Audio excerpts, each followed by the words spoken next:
Donc voilà, ici nous sommes chez Stéphane Bonin. Stéphane, c'est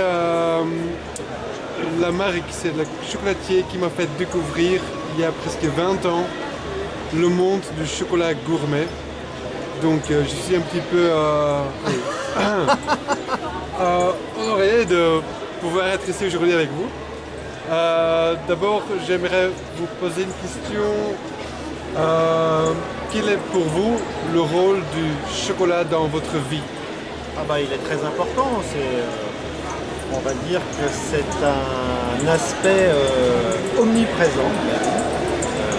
Depuis que je suis tout petit, je baigne dans le chocolat. C'est une activité familiale séculaire puisque nous fêtons cette année nos 125 ans de chocolaterie chez Bonin. Je crois que nous sommes la plus vieille famille dans le monde à exercer cette activité, de père en fils d'ailleurs.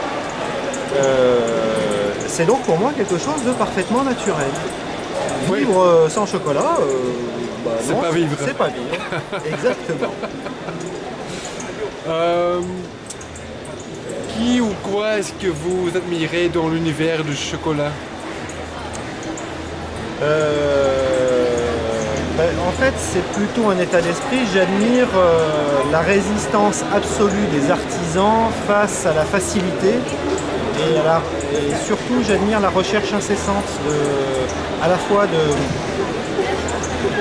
dépassement de soi-même, de recherche qualitative et puis surtout d'intérêt permanent parce que sans intérêt, sans passion, il n'est pas possible de faire un métier comme ça. D'accord. Et dans cet esprit, avec toutes les variétés, toutes les différentes fèves de cacao qui sont petit à petit lancées sur le marché, on a le Chihuahua, on a le Marfil Blanco, on surpasse l'idée des pays.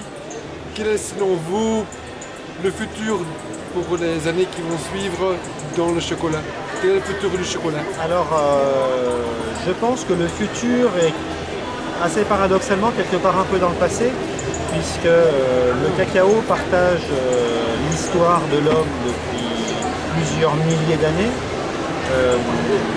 Lorsque la majeure partie de l'industrie du chocolat s'est tournée vers la facilité, de grandes plantations ont été oubliées, ont disparu ou sont restées dans un état végétatif.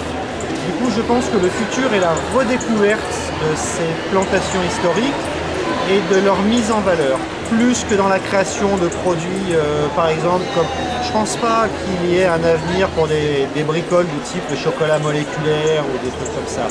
Ça n'est pas là que se trouve la vérité. Il faut continuer d'éduquer le palais des consommateurs.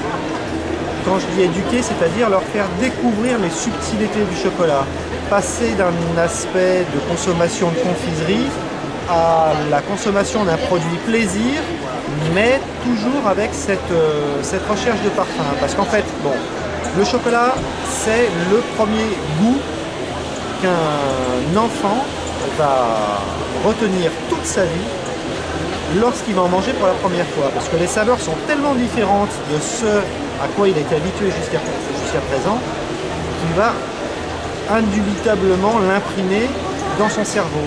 Donc l'aspect aussi important du chocolat, ça fait partie de qu'est-ce qu'un bon chocolat, c'est de casser un carreau d'une tablette, de fermer les yeux, de mettre ce morceau de chocolat sur son palais et à ce moment-là d'avoir des souvenirs heureux infantiles qui reviennent à l'esprit. C'est ça le plaisir du goût. C'est à la fois découvrir ou se remémorer des parfums lorsqu'on a visité des pays qui produisent du cacao ou des parfums qui correspondent, mais c'est aussi se souvenir de moments heureux.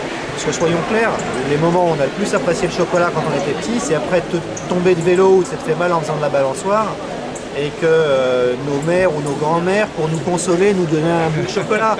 C'est pour ça qu'on aime le chocolat aussi. C'est parce que c'est agréable, c'est joyeux et c'est une espèce de récompense. C'est une récompense face à la douleur de s'être un petit peu tordu le doigt en tombant de la cabane qu'on a fait construit. oublier. Exactement. Ouais.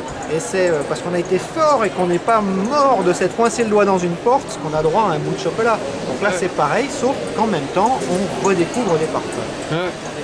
Parfait, Merci. très sympa. Toujours.